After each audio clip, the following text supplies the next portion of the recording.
All right, so here we are in 11 honors, and we're going to look at the poem. We do have a test next week on Whitman and Dickinson, approximately, say, 9 poems. They're mostly all short. But let's take a look at it. Would Isabella, would you read the poem? It's the very last poem. There are only 4 here, and we've done 2 of them. This will be the 3rd one. Cavalry crossing a ford. A line is on the right, where they wind betwixt 2 islands. They take a circus on horse, their arms flash at the sun, heart the musical. Behold the silvery river, in it the splashing horses loitering stop to drink. Behold the brown-faced men, each personal picture, the negligent rest on the saddles. Some emerge on the opposite bank, others are just entering the ford, while scarlet and blue and snowy white, their Guiding. guided flags flutter the newly invaded. All right. Let's take a look at the questions. And it is important, and it's rare with Whitman that you have to look up words, but do you know what serpentine refers to? Winding from turning one way or another. Yes. You see that word on the board, the first word in green, which looks like the second word in green, but they're 2 different words. The first word is tortuous, and the second word is torturous, like you know what torture is. But the first word is another word for serpentine or serpentine, or what'd you say, winding? The tortuous means it's winding and back and forth. And what about guiding? Did you get that one? Oh, sorry, I said a small flag. Yeah, I think literally for the purpose of guiding. A guiding flag guides in cavalry, and they're strung out so much that you can tell where you're supposed to be by the flags. All right, so what's actually, this isn't one of the questions. Actually, number 3 is the question. So we'll start with number 3 instead of 2. What is being described here? What is literally happening in the poem? Danielle, what's happening in the poem?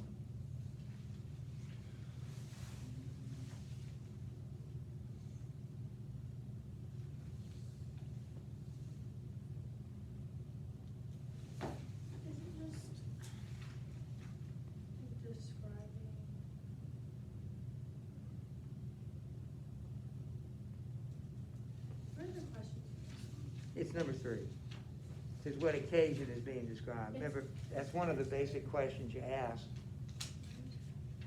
It's like, it's on the last page. It's literally the last. Do you have the Emily Dickinson one? The ones you should be looking at is I Hear America Singing on the front Oh, I page. have the wrong one. I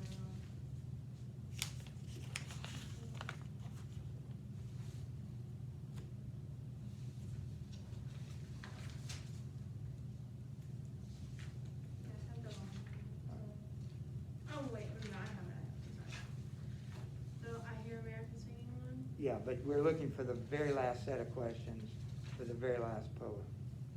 So the Cavalry crossing? That's right. Okay. I said, well, isn't it talking about like, it's describing a lot of like different things like a silvery river, I guess? Right, but what's happening in the poem? And the title gives you the answer. Crossing. What's crossing? Cavalry? What are they crossing? Yeah, what's a Ford? And notice not capitalized. This is long before Ford automobiles, so what is a Ford? Do you know, anyone know? Is that river? Well, it's a part of a river. How do you get across, what are 2 ways to get across the river? The walk. Through it or over it. So when there's no bridge, you have to walk through it. Now, what's the problem with walking through the river?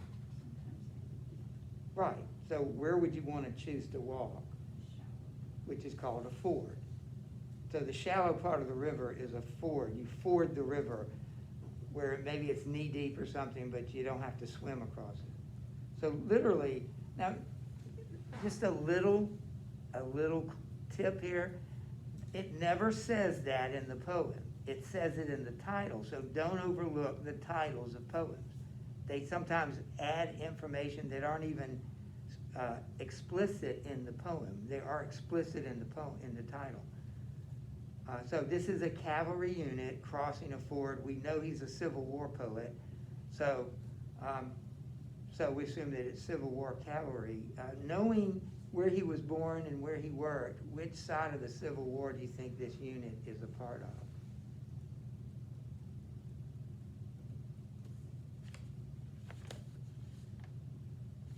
Like what side is it on, the unit? Why do you say that? And you're right. It says,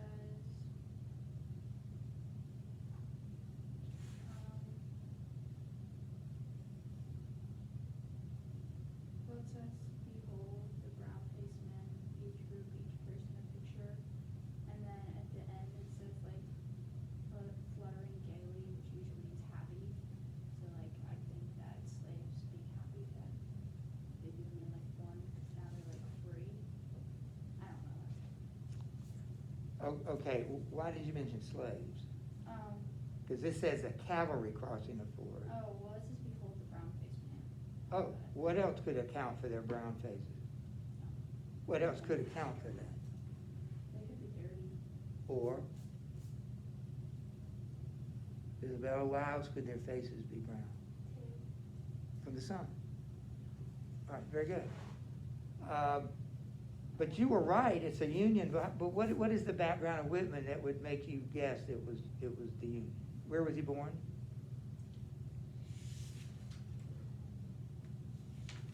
The north? New Jersey, New York, remember Long Island? So he was from the north. His brother was in a unit that he served as a nurse in Washington, D.C., so he's not a Southerner. So probably it's a Union Northern Army. What color is their flag? Scarlet, blue, and snowy white. Should that give it away? That looks about right. Have you ever seen the other side's flag? You know what colors are on that flag? The same. They got stars on them, they got bars on them, and they've got red on them. So that wasn't necessarily a clue, but the other things I'll put together, so it's a Union Army. Okay. Let's stop. We're going to come back to 2. It's my favorite question, but let's go to number 4. What is the mood and tone of the poem? Isabella, what's the mood of the poem? It's about war, right? So it's got to be like war is awful and it's sad. I'm playing the devil's advocate here. What is the mood of this poem? It's kind of happy. Well, you even said that Sarah said it. So how can that be? How could you write a war poem that's happy? I mean, I suppose if you wrote a war poem, well, they did win, but this poem isn't about that. Why do you think it's happy? How could you justify writing a war poem that's happy?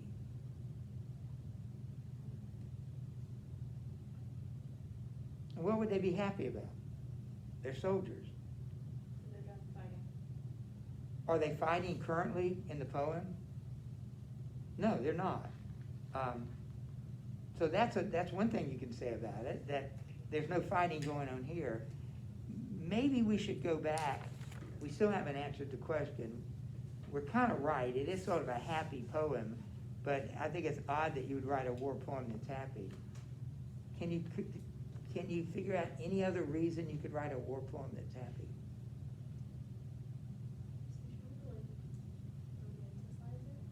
Oh, that's a great point. That's a really good point. What do you mean by that? How is that true? Like, I guess he's trying to make feel better about the fact that they're in war, so he wants to make something that like makes him positive about it. Well, he makes it look better than it is. He idealizes it. That's a real possibility. and a good one. Can you think of any other reason why it would be happy? Well, let's look at the poem one more time. Let's look at it, and the first or the second question is, identify the various types of imagery used.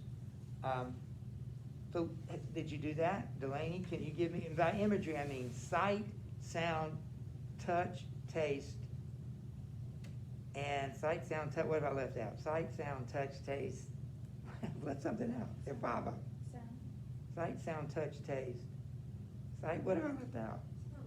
Smell. Smell, thank you. The most neglected of all senses, right? Yeah, smell. I don't think there are any smell images here, but there are the other. What sort of, give me some images. You said a silvery river and then a splashing force. Well, let's just, it's silver and it's splashing. Tell me what senses those words appeal to. I guess like sight, maybe? Yes, Something silver is like shiny. of course. And what about splashing? I guess it could be like sound, like you can hear like Yes. water splash. And then something about the sun, that could go to sight. Yeah, what is it? The arms flash in the sun? What does that mean, they flash in the sun?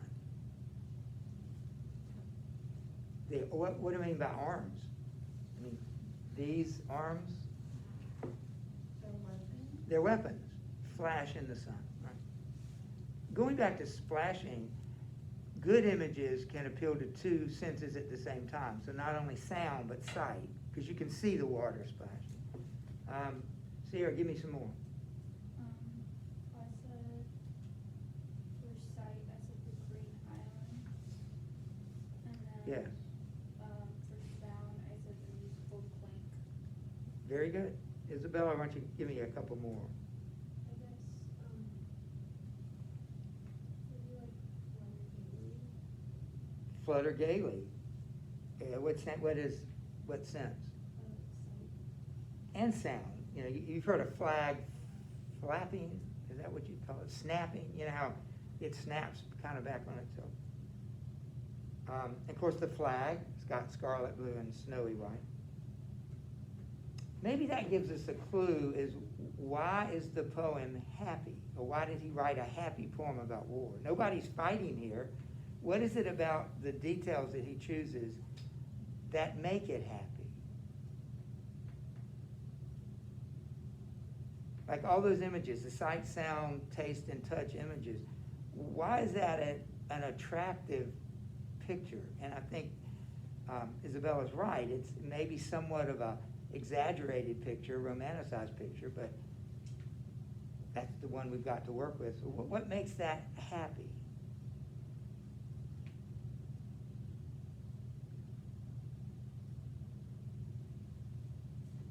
Can you summarize all that? That's a happy sight. What makes it, why do we say happy? Why does the splashing horses and the musical clanking and the Silver River and the Green Islands and the brown-faced men and the flapping, colorful flag, what add those together? Why do those mix into a happy picture?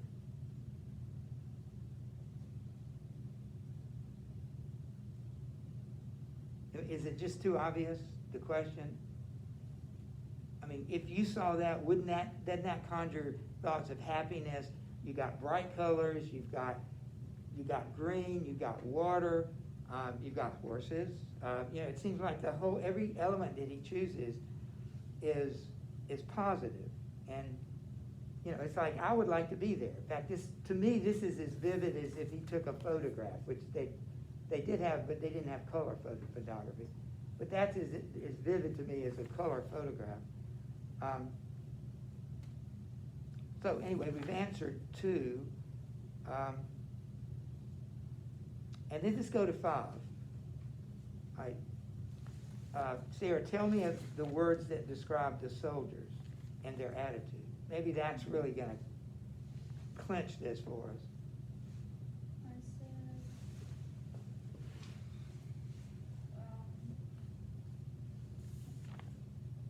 the soldiers, I said that it makes it feel like the soldiers are happy because like, Why? I use like the the flags are gaily. But what about the men? It's in that 1, 2, 3, 4th line. Behold the brown-faced men, each group, each person a picture, the negligent rest on saddles. Not fighting. Right. What about those words that he chose to describe them? What conjures, maybe kind of connotes happiness to you?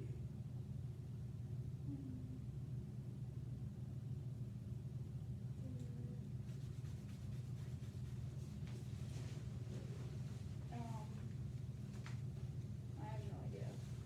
How about it, Isabel? Any ideas? They're brown-faced men. You just said they're tanned. I mean, it's a matter of connotation. You know, we may have different opinions of tanness, but they're outside. They're in the sun. They seem not only maybe happy, but what else do they seem? Like healthy, yeah. So they're at least healthy. They're brown faced. What about the negligent rest on the saddles? What is a negligent rest? If you neglect something, what are you doing? You're ignoring it. So what does that suggest about them? They're resting too. Ignoring the war. Right, because they can, right? Because they're not fighting here. So they can afford to neglect the war, ignore the war, and they're resting. So that would suggest they're healthy, they're relaxed, they're even resting in a beautiful setting.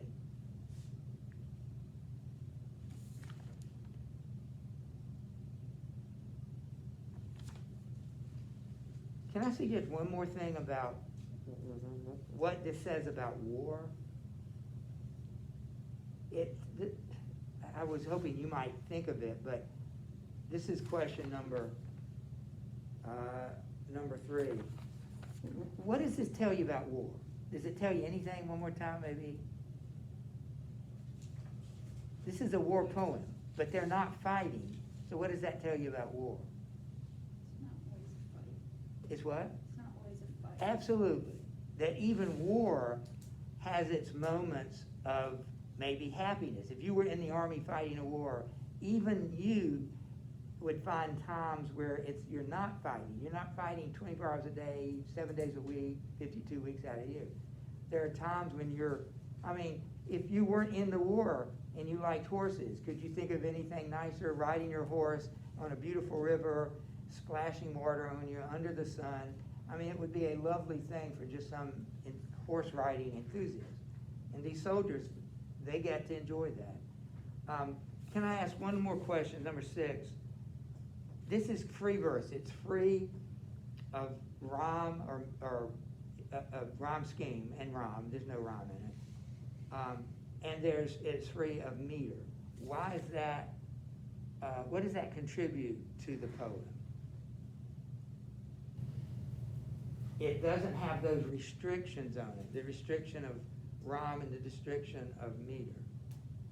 Why is that appropriate for this poem? Because it feels like someone's just telling a story instead of like someone, like if it had like rhymes and stuff, I feel like it'd be more like someone's trying hard Right. to like make it seem like this really not exciting, but like this really over pictured thing. This is just like them writing down what happened. Okay. Any other suggestions? Well, because there are fewer restrictions, isn't that true about the event in the poem? They're not at attention, they're not hiding, they're not tense. So the fact that the format is relaxed and casual, which is what free verse is, it's more relaxed and casual. Isn't that perfect for what they're describing, a relaxed and casual moment? Would you agree with that?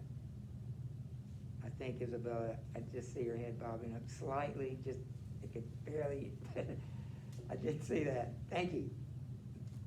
I was hoping somebody would affirm that. All right, I don't know if that bothers you to analyze something like that, but it's really good for you. It really, if you were listening and you understand the questions I was asking, that can be helpful, not only in lit, but other things. All right. I know we don't have a lot of time left, about 15 minutes, maybe 20 minutes. What is, anybody know? Is it 10 after or 5 after? 15 after, 20 after? That's what I'm thinking. What do we see? Okay, that's enough, because we will finish this in class tomorrow. I am going to give you an assignment. And the other class did this, they enjoyed it, but this is maybe very appropriate for what we just talked about. This is relaxed and casual. I'm so scared. This is sonnet. Yeah. You said you didn't want one. Yes, we don't. I listened to. We don't I want listened to my people. I'm listening to. This is sonnet. Yeah. I like them, but they're really hard to teach, and I don't know exactly how these have turned out, so. Just read it out loud for everybody. Would you? Oh, me? Yeah. Choose one color sample. Using your creative talents, write a composition in which you use the color name as the subject of your composition. The name of the color does not necessarily have to call in mind a real color. For example, a color named crushed ice, which is a very light gray, might inspire a story about being buried under a mountain of crushed ice. That is rough. The composition needs to be only a page or two in length. If it is a poem, it will probably be shorter than that, but it must contain the elements of good poetry. Return the paint sample to me after you've written. Write legibly, turn in your composition at the end of class. Which I'm not going to require that. It's actually going to be the end of tomorrow's class. Crushed ice. That sounds like a 1980s, 1990s rapper, doesn't it? Crushed ice. Yeah. It's still in use, correctly. Yeah. Crushed ice. Yeah. Hey, don't steal it. It's my idea. You can have it. Delaney, I'd give that idea to you. The idea is to find a name on one of those. There are about 6 on each card. Some of you have 10 cards. There could be 60. Find a name that you like. Okay. Pale sunshine. What was that one? The morning's pale sunshine. There's so many good ones. You can't have them all, Isabel. You've got to pick one. Do you have to use like the exact name? This is supposed to be inspiration. Okay, Sierra. It doesn't have to be exact. Okay. I'm gonna make you pick. Okay.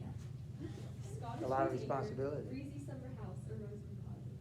Rosewood Cottage. Rosewood Cottage for sure. Okay. All right, so your assignment is, between now and at the end of the class tomorrow, is to create a story or a poem. I'm not going to read it to you now, but I am going to read it to you sometime, whether you like it or not.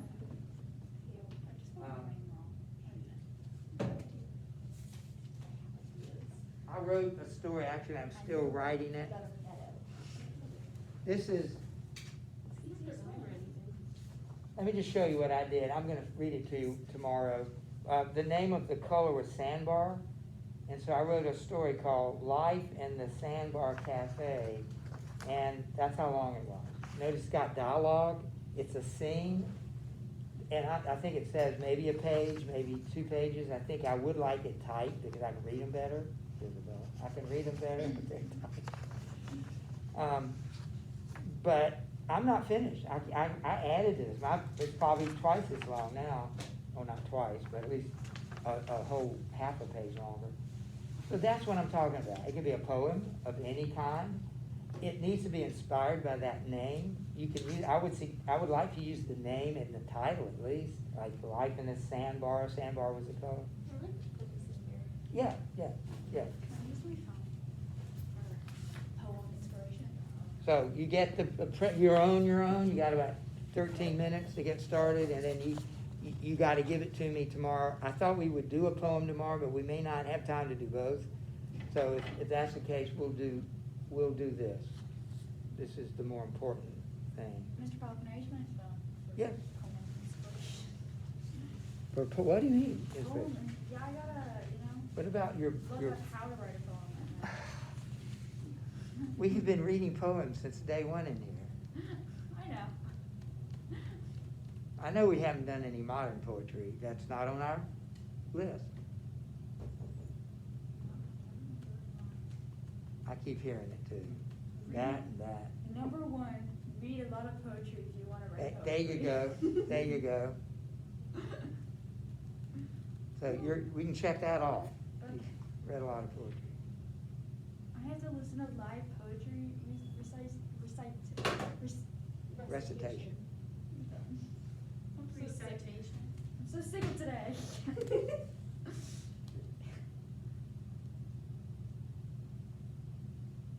I'm just curious what else it says on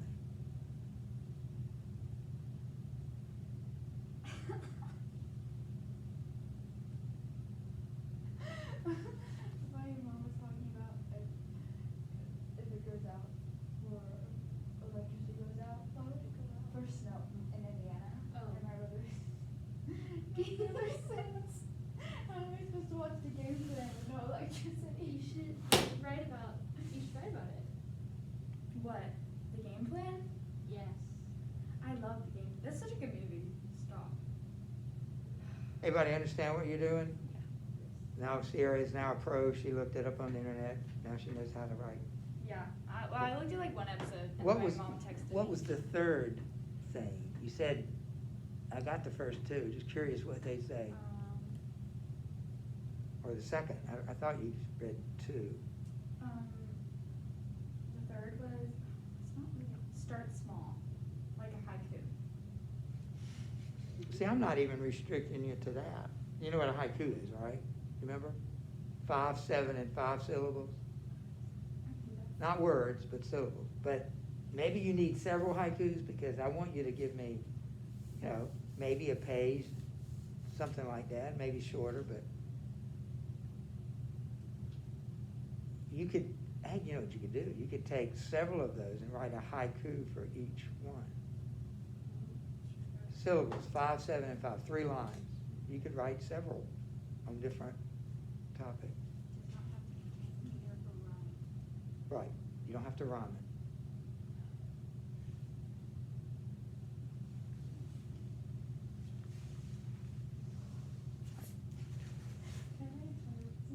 Yes.